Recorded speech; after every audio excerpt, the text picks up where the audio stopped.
or go lay on the bed. We've had some really bad thunder here, and so Lexi is not doing very well with it. But Oh no. I'm just gonna give it a second here to make sure we are live, and it looks like we are. Hello, I am Leah Horton. I am an anti-diet health coach and creator of this group, and I help women find their path to food freedom. And today I have Miss Debbie Zentel with us. Debbie, would you like to introduce yourself? Yes, my name is Debbie Santel, and I'm 61 years old, and I'm the mother of two grown children, 32 and 30, and I'm married, coming up on 34 years this October. And yeah, that's about it. Yeah. Yeah. Well, one of the things I think that is interesting about you is that you have a history in the fitness industry, right? Mhm. We're talking about relationship to food and body. I think that's fairly significant in how we, view food in our body and all of that. Correct. Uh, can you just share a little bit about like what your struggle with has been like with regard to your relationship with food specifically? Um, yeah, I grew up in a household where, it was kids having kids, and, um, and everything was a competition. I had four brothers, and, they were extremely good athletes, and, but everything was a competition and came down to food. So probably around age 10, I started like putting on weight. And then my brothers, and like I said, my folks were, not 19 and 20, and they had four kids. But anyway, it turned into, I started just, my family was teasing me and everything. So I just kind of, I don't know, I gained a lot of weight. And then at some point, I just decided to take things into my own hands, and, you know, um, I counting calories, you name it, especially carbs. Like at that point, like the Atkins diet was the it thing. And I just remember, I mean, keeping them under 20 grams of carbs a day. And when you think about that, it's crazy, but like I would even count like a half a stick of gum, you know.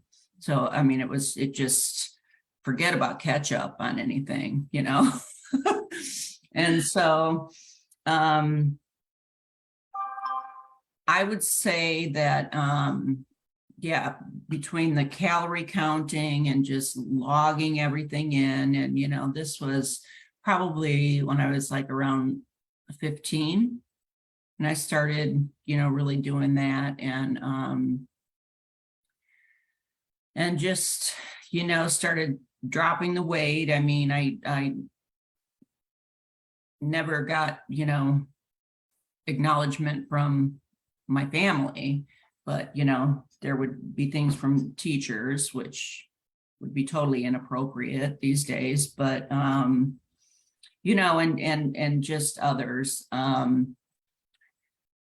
But the thing is that I was so obsessed with it, and it just carried on for, like I said, I'm 61 years old now, so well over 4 decades. And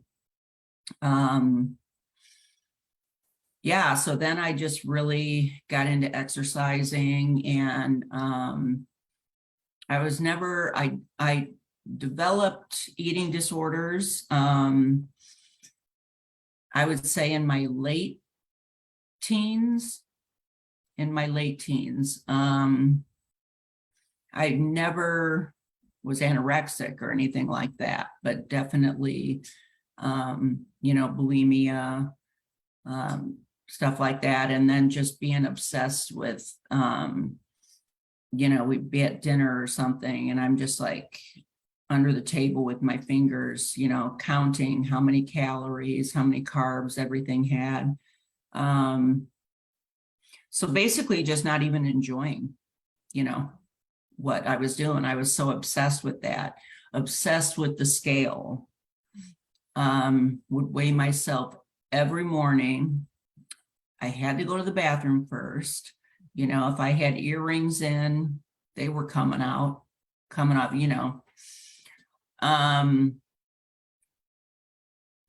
So that was just a whole another, obsession.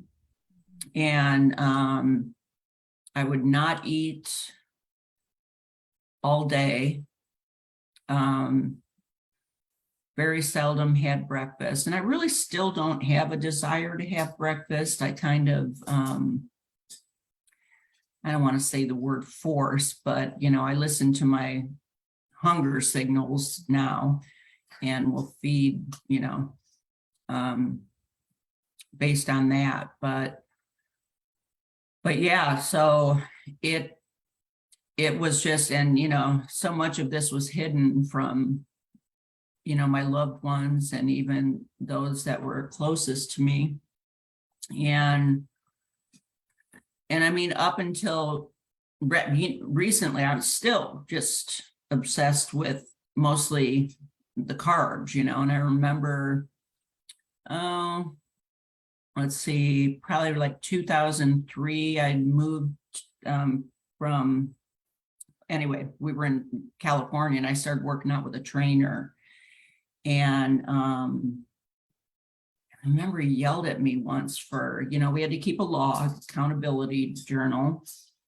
And he yelled at me for eating something once. And that just took me right back to the days where I'd cry myself to sleep, every night.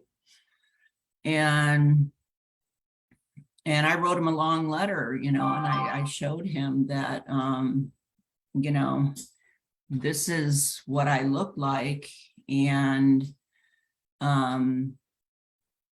you put me in a position where I felt like I was that fat little girl again, And so it was then,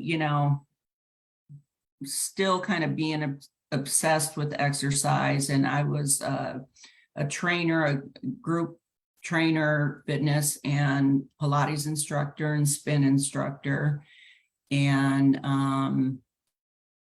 then, again, but my whole mindset about food was good or bad. This is good, this is bad. Even into, your 50s, you were still like really rigid. And like, I remember you saying like not allowed to eat fruit, and you'd only order Caesar salad when you went out. Absolutely. Always Caesar salad. Caesar salad.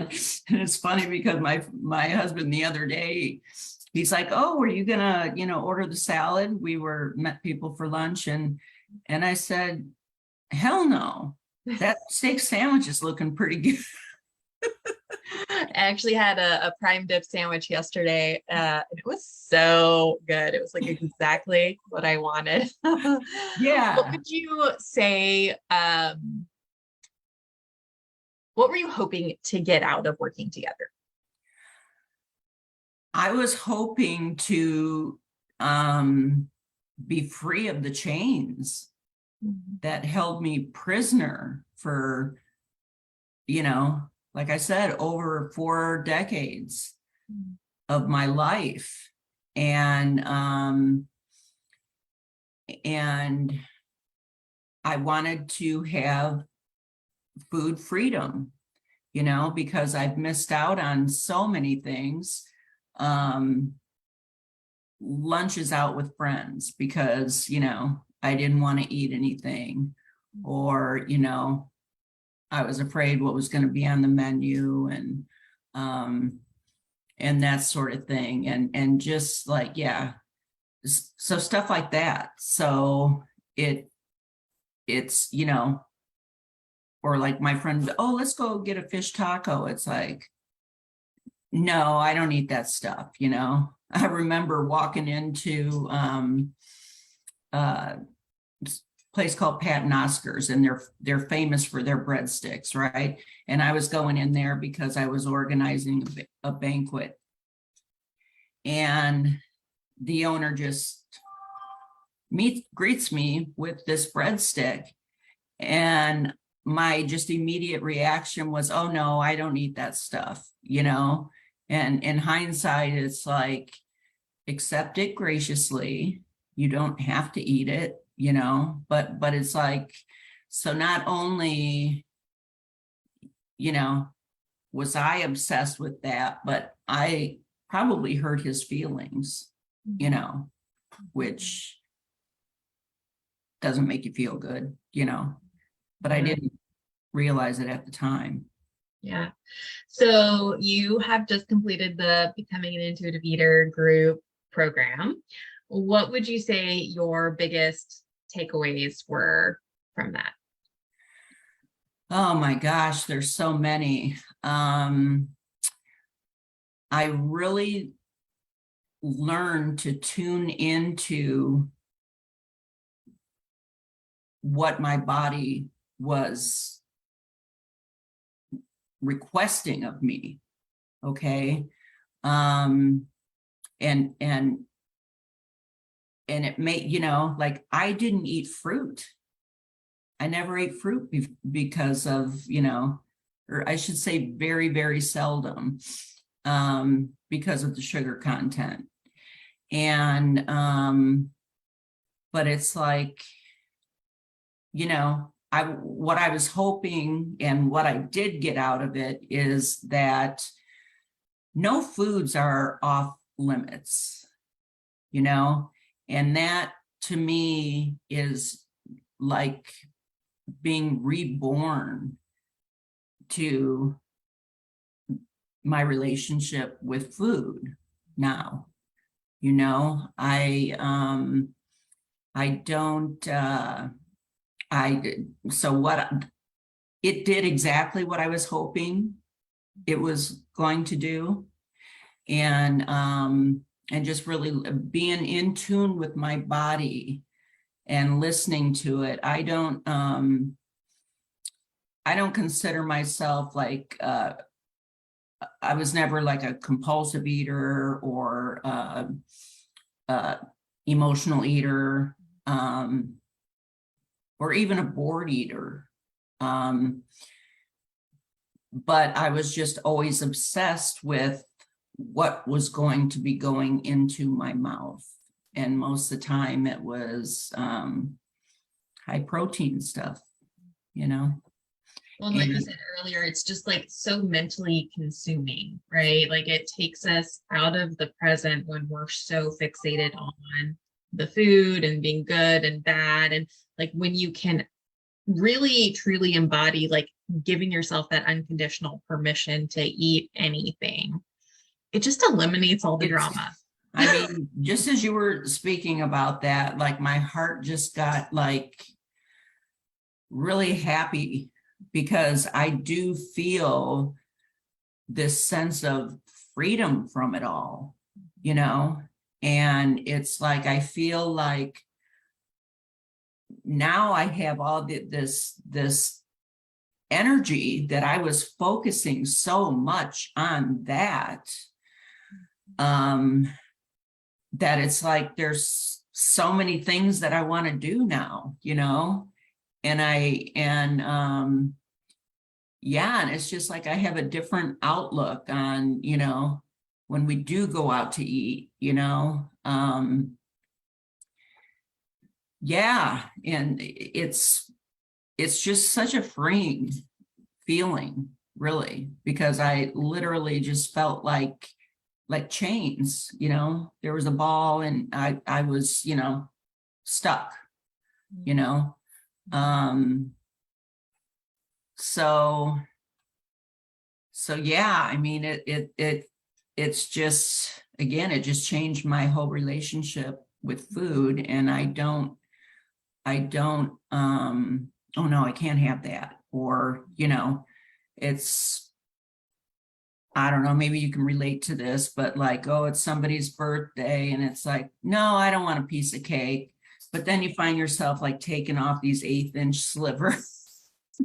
I used to do that if I would make, like, I love brownies. I would make like a pan of brownies. And like every time you go by the kitchen, you just grab like, okay, I'm just going to have like a little sliver, just like a little bite. And then, keep making laps through the kitchen. And all of a sudden it's gone. You're like, okay.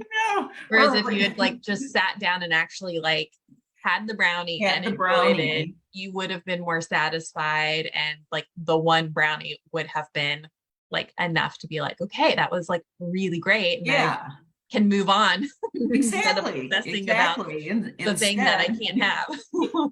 Yeah, instead, you're doing all these slices, then you rearrange the brownies in the pan and it's like, well, geez, I probably had 2 there and never really felt satisfaction from it, Yeah.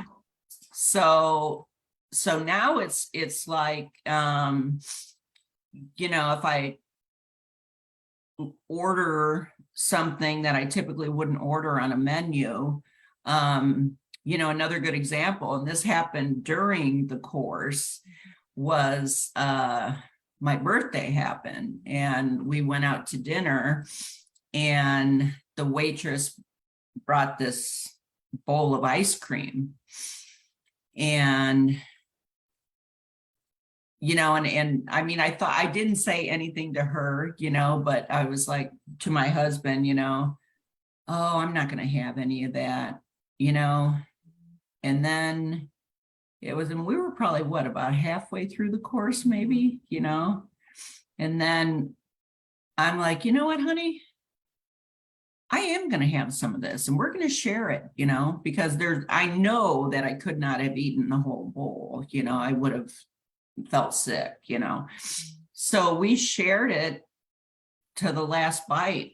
And I think I even took pictures showing you a big spoonful of ice cream going into my mouth, which is just like, I would always say, Donnie, don't tell him we're celebrating our anniversary. Don't tell him it's my birthday, because I don't want,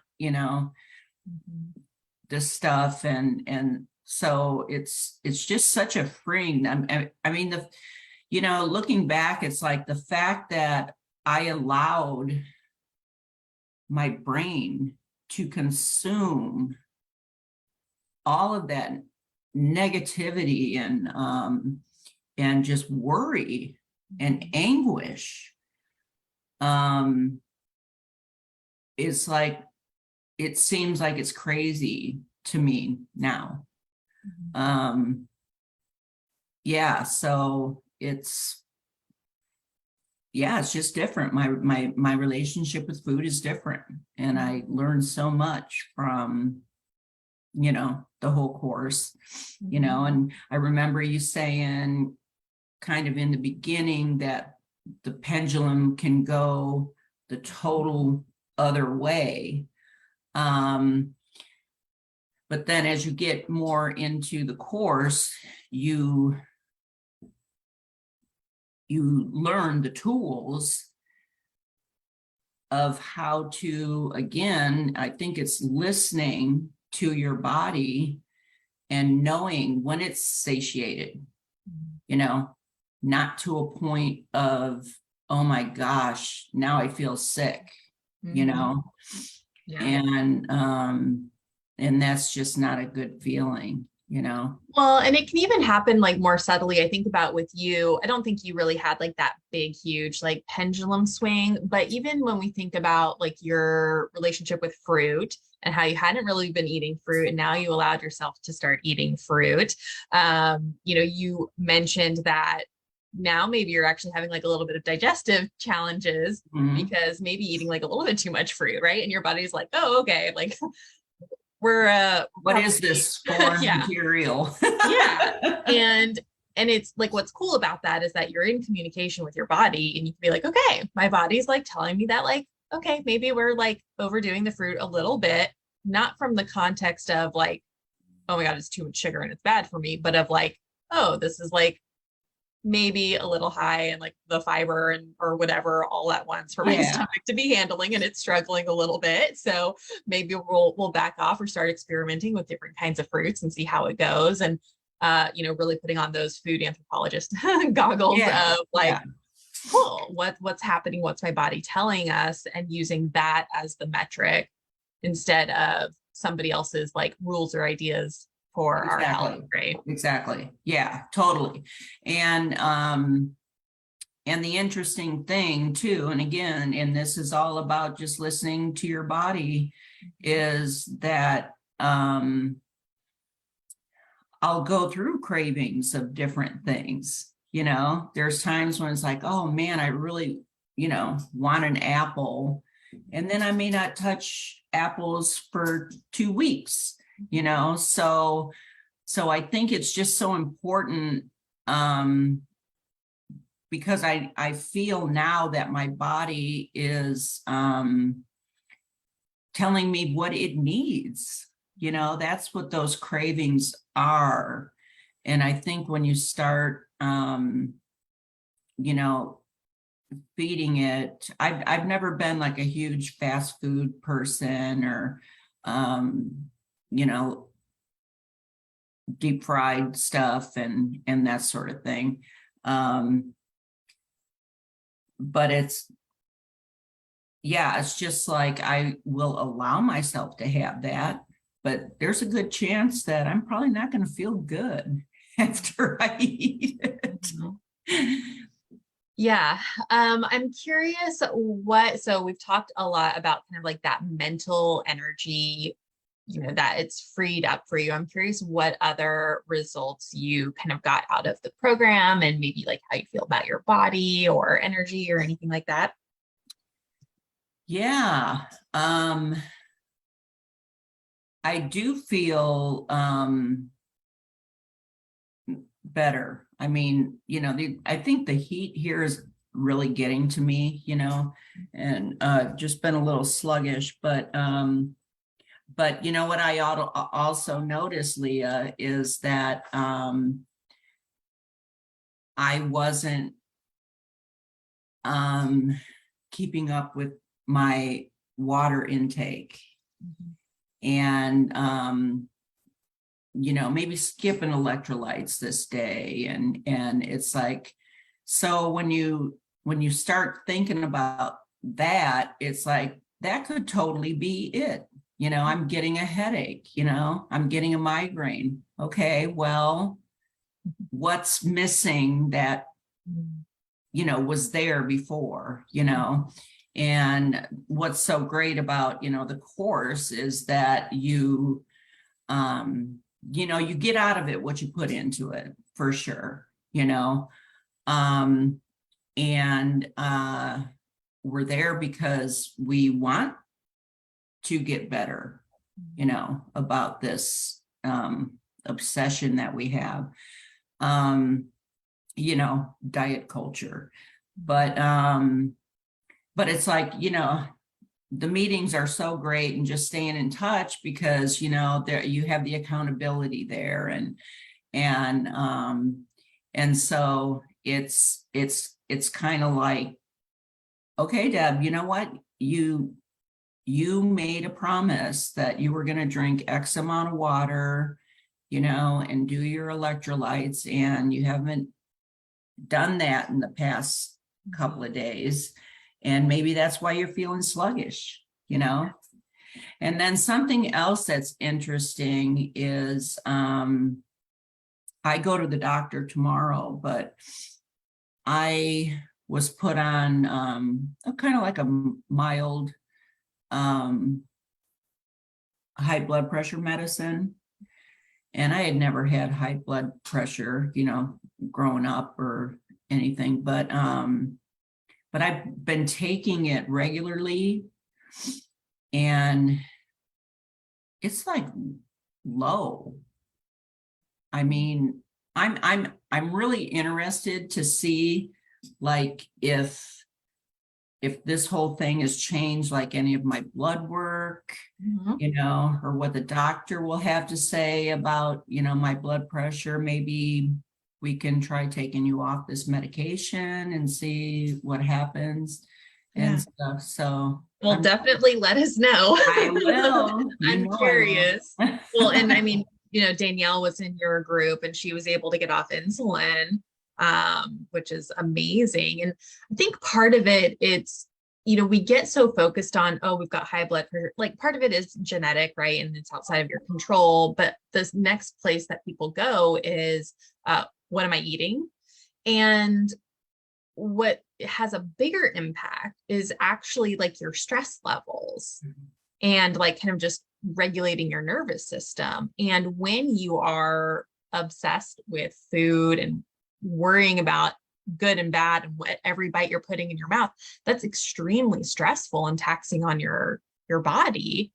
And so even just like letting go of that and that mental load can have the effect of reducing that stress and getting your body to be regulated. And so, yeah, absolutely, that could have an impact on your blood pressure as well. So, yeah, that's what I'm thinking. And, and it's just opening up all this space to channel that energy into something positive and great and enjoyable and that you love and and stuff. So yeah. Would you recommend this type of work to, this program to? Oh gosh. I learned a lot about my daughter through this. I did not realize, that I always thought she was an emotional eater, but I didn't realize that she was a compulsive eater. So anybody with issues like that, or just stick. I mean, I've heard of, people just through the comments and everything from the group and staying connected that, sugar cravings are disappearing. And it's like, I think so much again is that when you connect your mind with your body, it's going to figure out what is good for you, what you may be craving, and, and it's okay.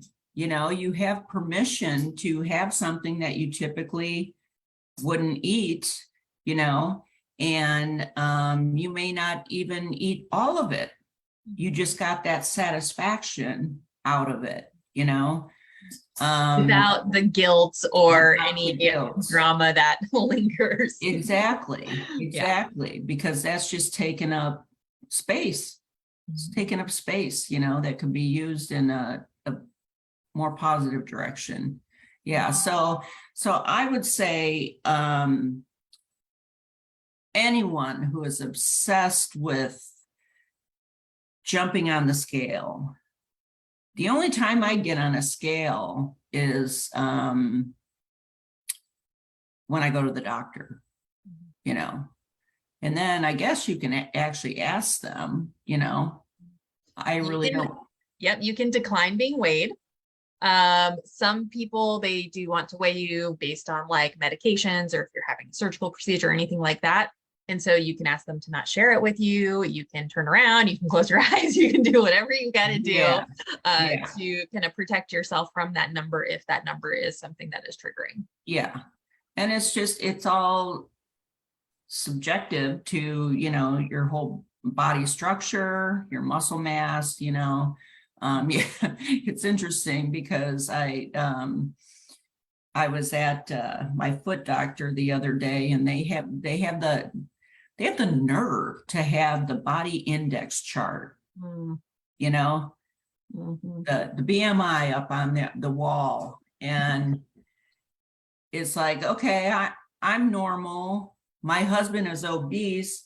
He is the farthest from obese, not the farthest from obese, but it's like you this thing should be destroyed and burned, you know. It's like, and it just really messes with people's minds. Yeah. And it's just not a good thing, you know, because there's so many factors when it comes to, you know, your weight. Mhm. And so I would say anybody who, yes, is, gosh, like, you know, my daughter-in-law was just saying, oh, she's bummed because, you know, she had surgery on her knee and now my knee's telling me because I've been working out and stuff. And, you know, and I'm just like, try not to beat yourself up about that. You know, it's not good physically, emotionally, or mentally, you know. So anybody who just is like, you know, it takes them time to, oh man, if I don't do this, or if I have this to eat, now I got to do another hour of you know, cardio. Gotta make up for it. Exactly. So Yeah. anybody that is in that frame of mind, um, because it's freedom. It's freedom from all that, Mhm. you know, intuitive eating. Yeah. Yeah. What it's like, how many times do you hear people, well, what does your intuition tell you, you know, on so many other areas of your life, you Yeah. know? Trust your gut. Yes, trust your gut. Yeah. Yeah. And it's just interesting because we're not like, well, we're consistently trained into not trusting that, right? And like, we're not taught to like honor and listen to our hunger and fullness signals, right? It's very much like, you can't be hungry, you're just thirsty, or it's not time to eat yet, or whatever it is, that it breaks down that connection with Yeah. ourselves every single time. And so it's really just intuitive eating is about coming back home to our natural instincts with food. You know, it's like we Yeah. like say like all kids are like born, everybody's born an intuitive eater. And we just get lost along the way with all of the messages from diet culture and everything. And so it's a really just a process of coming back home. Yeah. Mhm. Yeah, I would also recommend this to those people out there who have upwards of, I don't know, 50, 100 books on diet and exercise. All of mine are sitting somewhere in a charity organization. Yeah, it's funny. We actually went to Goodwill this last weekend looking for an outfit for a theme party, and I like just perused the book section really quick, and there was like two solid sections on diet stuff, and like part of me is happy because that means people are getting rid of it. Then the other part of me is like, no, it just needs to get burned. Don't keep perpetuating it. I know. Yeah. So that was just kind of and I think I did that before we even started. Mhm. Um um and I know, you know, you're a coach for body. I love you. And I had taken that course and I think, you know, that just helped me out so much too, that it was like, why I don't want this stuff, you know, this one's contradicting this one, you know, this one's telling you this and we're not all, you know, made from the same mold. I mean, you know, so so yeah, just anybody just struggling with uh you know, something that sticks in my mind is and it's hard because it's out there everywhere, the supplements, the whatever, but there was a talk show host and they were talking about Adele losing all that weight, and they were saying that she was getting some backlash from people, and this particular talk show host must have said 2 or 3 times, how can people get upset about her trying to be healthy? And the first thing that went through my mind was, how the hell do you know she wasn't healthy? And I think that's just such a big misconception out there too, is that, if people are overweight, they can't possibly be healthy. Well, I'm going to tell you from own experience, you're not healthy when you're eating your food and then throwing it up. That's not healthy. Yeah. That's not healthy at all. Yeah. Well, yeah. And that's like health doesn't have a look. People can be, thin, kind of fit the beauty ideal and all that, and be deeply unhealthy. I know it's something we've mentioned before, but there's a podcast for like Victoria's Secret models. They're called Fallen Angels, and they like talk about all the crazy things they did and how miserable they were and had eating disorders and disordered eating and all of this body image challenges. And they were like the ideal, the epitome of like what the female form should look like. And yet they are really, really unhealthy mentally and physically. And it's just important for us to acknowledge that health has literally nothing to do with what your body looks like at all. Yeah. And part of this whole process is to help you redefine what health means for you, right? And breaking up with what we've been taught and told about health, and really figuring out, because it's going to look different for everybody. So yeah, exactly. Yeah. Exactly. Cool. So well, thank think you. This is a no-brainer for anybody who struggles with whatever their relationship is with food. And again, you have to want it for yourself, and I most definitely did want it for myself. And it's one of the best things that I could have ever done. Yeah. Thank you so much for sharing your experience. It's been such a pleasure to work with you both here and Body. I love you. Same here. Thanks. And I'm not going anywhere. Good.